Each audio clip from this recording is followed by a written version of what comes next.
"She is a criminal." Those were the words Prince Harry's legal team reportedly used to describe a famous TV presenter today. But the response from the defense didn't just deny it, it humiliated him. "No, Harry. You invited me to come and party with you." Day one of Prince Harry's dramatic court case against Associated Newspapers has begun. But it has not gone according to the script. The Duke arrived looking 20 years older and miserable, hoping to see journalists imprisoned for hacking his life. But instead of a victory lap, he walked into a trap. The defense has launched a counterattack that exposes the one thing Harry fears more than the press: the betrayal from within. Lawyers for the publisher are arguing that they didn't need to hack his phone because his own social circle was leaking everything to them voluntarily. They claim his inner circle of friends were the ones selling him out. Harry is hunting for criminals in the bushes, but the evidence suggests the call was coming from inside the house. Do not click away. In the next few minutes, we are opening the Judas list.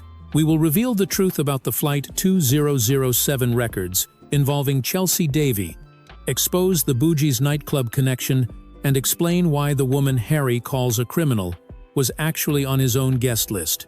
The traitor wasn't a hacker. They were standing right next to him at the bar. Stay with us. To understand the sheer magnitude of the disaster unfolding in the High Court, we have to look at the specific targets Harry has chosen. He isn't just going after nameless paparazzi hiding in bushes. He is targeting the heavyweights of royal journalism. And in a move that stunned the courtroom, Harry's legal team specifically singled out Katie Nicholl, the renowned royal editor who is a regular face on TV screens across America and Britain. In the dry, legal air of the courtroom, Harry's team dropped a bombshell accusation, reportedly labeling her a crim slang for a criminal. They alleged that she was part of a criminal enterprise to hack his life and steal his secrets. It was a label designed to destroy her reputation instantly. But Associated Newspapers didn't panic. They didn't apologize. Instead, they reportedly pulled out a piece of evidence that turned the accusation back onto the prince himself. In a moment of pure courtroom theater, the defense effectively responded, "Harry, she isn't a criminal. She was your guest." This brings us to the roof garden's revelation. To understand why this defense is so damaging, we have to travel back to 2003. The location: the Kensington Roof Gardens. For those who don't know, this was the playground of the elite, a surreal sanctuary high above London, where real flamingos wandered the gardens and the vodka flowed like water. It was the epicenter of the party prince era. And who was holding court in the VIP section? Prince Harry. According to the defense's submission, Katie Nicholl wasn't hiding behind a potted plant with a long-lens camera. She was reportedly invited into the inner sanctum by the Duke of Sussex himself. The defense argues that Harry met Miss Nicholl, and far from being guarded or terrified of the press, he invited her to join him and his friends at a private party. They socialized, they drank, they laughed. She was welcomed into the fold not as a spy, but as a companion. This revelation strikes at the very heart of Harry's case. His entire legal argument rests on the premise of unlawful information gathering, that the press stole things he wanted to keep private. But the defense is painting a picture of voluntary disclosure. They are arguing, how can you accuse a woman of stalking you when you opened the velvet rope and waved her in? How can you claim your privacy was violated when you were actively courting the attention of the very people you are now trying to imprison? The Judas in this story isn't Katie Nicholl. The betrayal Harry feels might actually be a betrayal of his own memory. He wants to remember himself as a victim, hunted by wolves. But the court documents suggest he was a young man who enjoyed feeding the wolves when it suited his ego. He treated the press like friends when he wanted to be the king of the nightclub, and now treats them like criminals because he wants to be the king of privacy. The defense is dismantling his narrative not with hacks, but with history. And as we are about to see, Katie Nicholl wasn't the only one watching. The defense claims that while Harry was partying, his inner circle was busy taking notes, and they weren't keeping them secret. If the Katie Nicholl revelation was a humiliation, what happened next was a tragedy. Harry's legal team decided to go on the offensive. They introduced what they believed was their smoking gun, the undeniable proof that Associated Newspapers employed criminals to spy on his life. But in doing so, Harry didn't just expose the press. He exposed his own obsession with the past. He dragged the one woman who wanted nothing to do with this circus back into the center ring, Chelsea Davy. Harry's lawyers presented a specific email chain involving Rebecca English, the Daily Mail's royal editor. The email, dated from 2007, contains frighteningly specific details about a flight Chelsea Davy was taking to link up with Harry. It lists her flight number, it lists the takeoff time, and most damning of all, it lists her exact seat number. Harry's argument is simple and, on the surface, convincing. How could a journalist know the seat number of a private citizen on a commercial flight? He alleges that Rebecca English used the services of a private investigator named Mike Baer to illegally blag or hack this information from the airline. In Harry's mind, this is the checkmate. He believes this proves he was being tracked like a fugitive by a criminal enterprise. But the defense's counter-argument offers a far simpler and far more painful explanation. They are asking the jury to apply Occam's razor. What is the most likely source of a seat number? Is it a complex, high-risk hack of an airline's mainframe computer? Or is it a text message from a friend? Legal analysts looking at this evidence have pointed out the uncomfortable truth about the Judas list. Flight details, especially specific seat assignments, are almost always shared by the traveler themselves. They are shared with travel companions. They are shared with assistants. They are shared with boyfriends. And in the loose-lipped world of the 2007 royal set, they were shared with friends who had journalists on speed dial. The defense is suggesting that Mike Baer didn't need to hack a computer. He just needed to talk to the leaky sieve that was Harry's social circle. But there is a darker layer to this chapter. By introducing these emails into the public record in 2024, Harry is doing exactly what he accuses the press of doing. Chelsea Davy broke up with Prince Harry for one main reason. She could not stand the intrusion. She wanted a private life. She married a hotelier, had a child, and built a quiet existence away from the cameras. She escaped. But today, Harry has unilaterally decided to violate her privacy all over again to serve his own legal vendetta. He has published her travel details. He has reignited the stories about their relationship. He is using her memory as ammunition. The courtroom fell silent as the implications sank in. Harry is fighting a war to protect his wife, Meghan, by sacrificing the privacy of his ex-girlfriend, Chelsea. He claims to be the protector of women, yet he is the one dragging Chelsea's name through the mud of the High Court 17 years later. And as the defense pointed out, if the information about her seat number came from a friend, then Harry isn't hunting a journalist. He is hunting a ghost in his own address book. He is forcing himself to relive the pain of the relationship he lost, refusing to accept that maybe, just maybe, the betrayal didn't come from a stranger with a long lens. It came from the person sitting in the seat next to her. This brings us to the environment where these betrayals happened. It wasn't in an office. It wasn't on a computer. It was in the dark, champagne-soaked corners of London's most exclusive nightclubs. Harry thinks the bougies era is behind him, but the defense is about to prove that the bougies trap is still active, and the walls have ears. If the flight records were the smoking gun, then the nightclubs were the crime scene. But in this case, the crime wasn't theft. It was a voluntary surrender of privacy.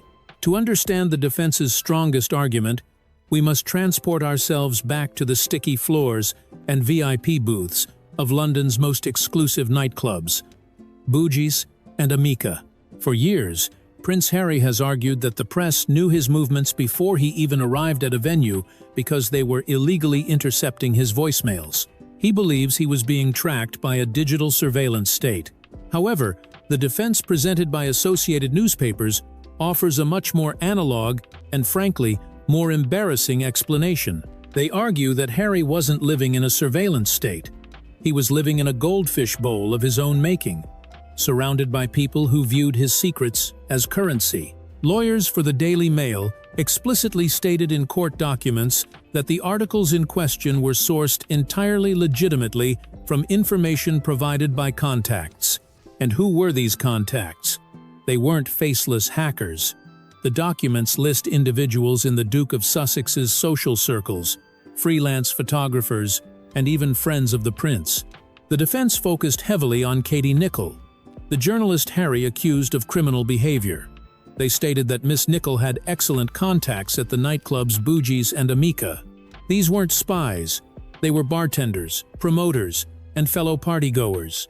These contacts would simply tip her off when the Duke of Sussex and his friends were coming to the club. It was a symbiotic ecosystem. The club owners wanted the publicity of a royal visit, so they called the press. Harry thought he was sneaking in. In reality, the red carpet was being rolled out by the very people pouring his drinks. But the betrayal goes deeper than the club's staff. The defense argues that the leaks were coming from the people sitting right next to him in the VIP booth. In a devastating blow to Harry's narrative of a tight-knit circle, the publishers argued that the Duke's social circle was known to be a good source of leaks. They claimed that his friends would often gossip about what he got up to in his private life. These mates were allegedly feeding stories to diary column editors, trading anecdotes about Harry's drunken antics, or his arguments with Chelsea Davy for a moment of relevance, or perhaps a favor from the press. Taking a brief pause from this tangled web of loyalty and betrayal, I want to check in on our own circle here at Legacy's Edge. In a world where trust is so rare, I sincerely hope that you and your families are safe, happy, and surrounded by people who truly have your best interests at heart. I am curious to know where our investigation is reaching tonight. Are you watching from the United States, the UK, Canada, or perhaps somewhere else entirely? Please, formally state your city and country in the comments below. It is an honor to have you with us. Now, back to the Bougies trap. The defense didn't just stop at verbal leaks. They introduced the role of social media, specifically the early days of Facebook. Harry has long claimed his private social media accounts were hacked, but the defense argues that Katie Nicholl didn't need to hack his password. Why? Because she knew several people who were Facebook friends of the Duke. These so-called friends would allegedly pull out their phones and show her screenshots of his private posts and messages. The court heard that these posts could only be viewed by approved friends. This means that someone Harry accepted, someone he trusted enough to let into his digital private life, was physically showing his photos to a reporter. This paints a tragic picture of Prince Harry's youth. He believes he is fighting the media, a monolithic enemy that destroyed his happiness. But the defense is holding up a mirror. They are suggesting that Harry was surrounded by opportunists and social climbers who used his friendship as a commodity. Harry's lawyers admitted in court that his friends were a good source of leaks. This acknowledgement is devastating. It suggests that Harry was being sold out by his inner circle, and he was arguably the only one who didn't realize it. He was the mark in a long con played by his own entourage. Harry is trying to imprison journalists for publishing what his friends were telling them for free. He is trying to criminalize the gossip that fueled his own celebrity. The Bougies trap wasn't set by the Daily Mail. It was set by the culture of celebrity that Harry participated in. And as we move to the next chapter, we see that this sense of violation isn't limited to Harry. Another British icon has entered the ring, but his accusations involve something far more sacred than nightclub gossip. If Prince Harry's complaints about seat numbers and nightclub leaks feel like the grievances of a celebrity annoyed by his own fame, the next chapter of this lawsuit brings us to a much darker place. We have arrived at the Elton John bombshell. While Harry is fighting over who whispered what at a party, Sir Elton John, a man who sang Candle in the Wind for Harry's mother, has entered the ring with an accusation that, if proven true, is not just embarrassing for the press, it is indefensible. Elton John is utterly central to this case. He is the one who reportedly introduced Prince Harry to his slippery lawyer, David Sherborne. But today, Elton didn't just support Harry. He threw his own grenade into the courtroom. In written submissions, Elton and his husband, David Furnish, stated they were horrified that their personal friendships were allegedly used against them to steal private information. Once again, we see the theme of the Judas List friends being weaponized against friends. But the specific detail Elton provided goes far beyond social betrayal. Just before 2 p.m. in the High Court, it emerged that Elton John accuses Associated Newspapers of invading the medical details surrounding the birth of his son, Zachary. The allegation is chilling. The couple claims the publisher engaged in the stealing of his birth certificate before we even had a chance to see it ourselves. That is a direct quote from Elton John and David Furnish. This isn't about who dated whom. This is about the medical privacy of a newborn child and the sanctity of a family's first moments together. For our viewers in the United States and the UK, the gravity of this charge cannot be overstated. As Dan Wootton noted in his analysis, when you enter the world of journalism, especially after the phone hacking scandals of the past, it is abundantly clear where the legal and moral lines are drawn. In the United Kingdom, accessing medical records or private health information is the third rail of reporting. It is a no-passing-go offense. If you cross that line, you don't just get sued, you go straight to jail. This accusation serves a critical strategic purpose for Prince Harry. Legal analysts suggest that Harry's own claims about Chelsea Davies' flights and nightclub tips are legally weak because they rely on the blurry lines of social gossip.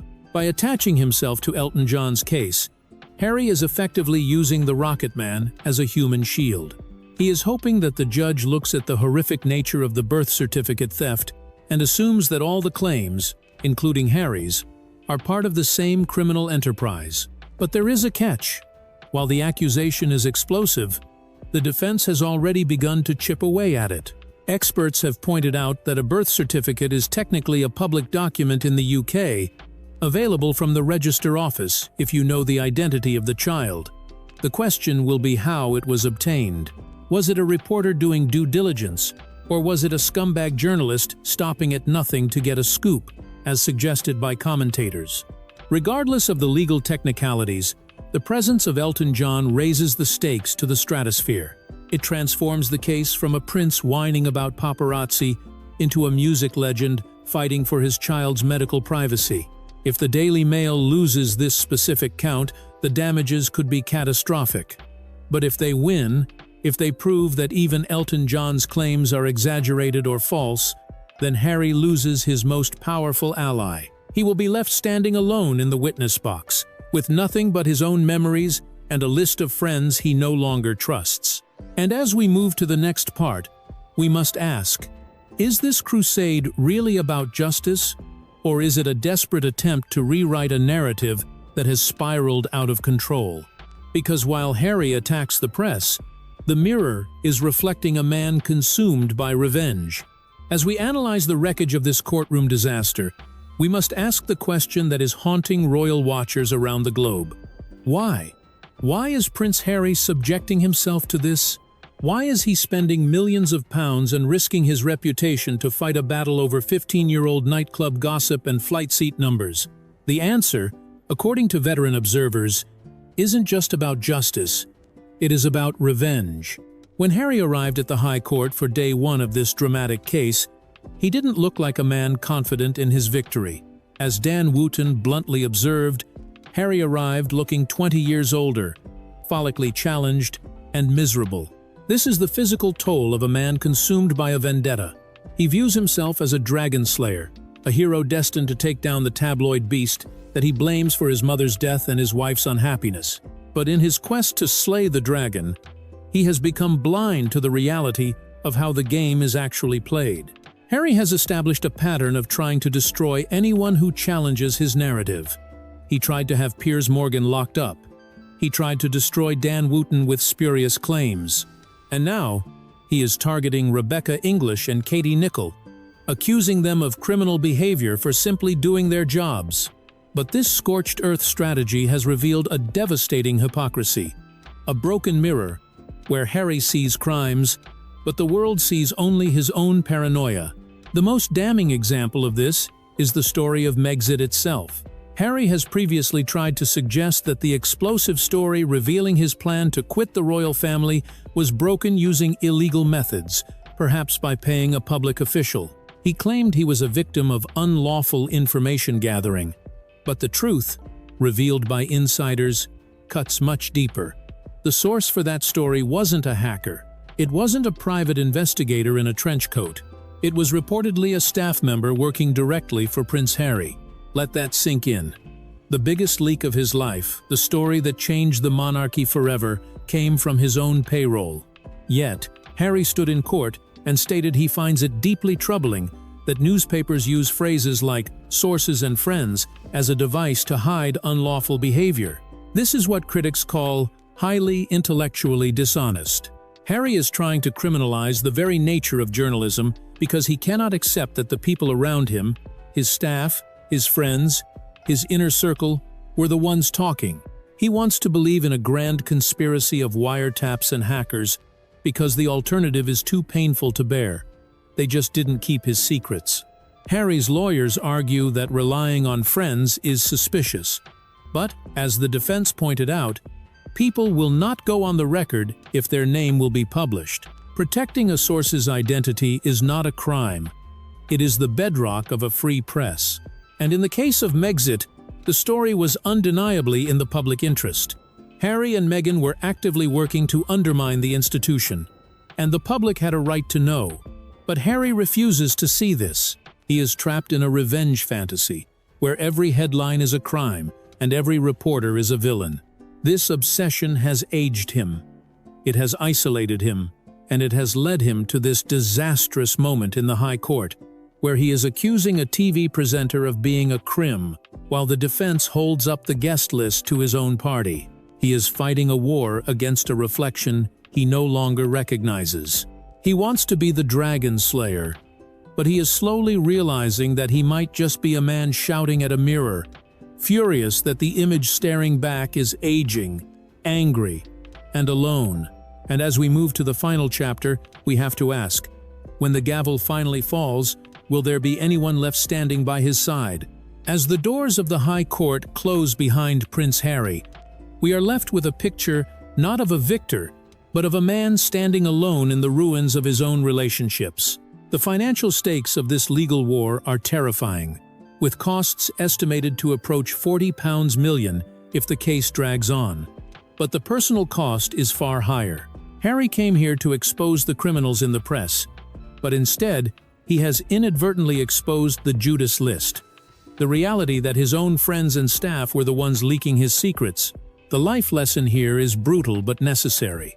We often look for enemies outside our walls because it is too painful to look inside. Harry wants to believe his misery is caused solely by the tabloids. But as the defense argued, you cannot claim invasion of privacy when you are the one inviting reporters to the party. You cannot sue your way to peace of mind. True peace comes from accepting that we cannot control what others say about us. We can only control who we trust. Harry has spent years fighting for freedom, but he seems more trapped by his past than ever before. This is the tragedy of a man who views himself as a dragon slayer. He believes he is on a holy crusade to save his family, but in his quest to slay the dragon, he is burning down his own village. He has alienated his old friends, dragged his ex-girlfriend back into the spotlight, and isolated himself from the very country he once served. He looks, as observers noted, 20 years older and miserable, and one has to ask, is the victory worth the loneliness? Now, the final verdict belongs to you, the jury of public opinion. Is Prince Harry a brave hero fighting a corrupt system? Or is he a paranoid man betraying his friends to feed his vendetta? Vote your verdict in the comments. Type hero if you support his fight against the press. Type hypocrite if you think he is rewriting history. If you appreciate us digging into the court files the mainstream media ignores, please smash that like button. It helps us keep the lights on and the investigations running.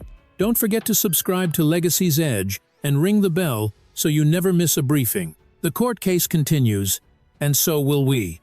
I'll see you in the next episode.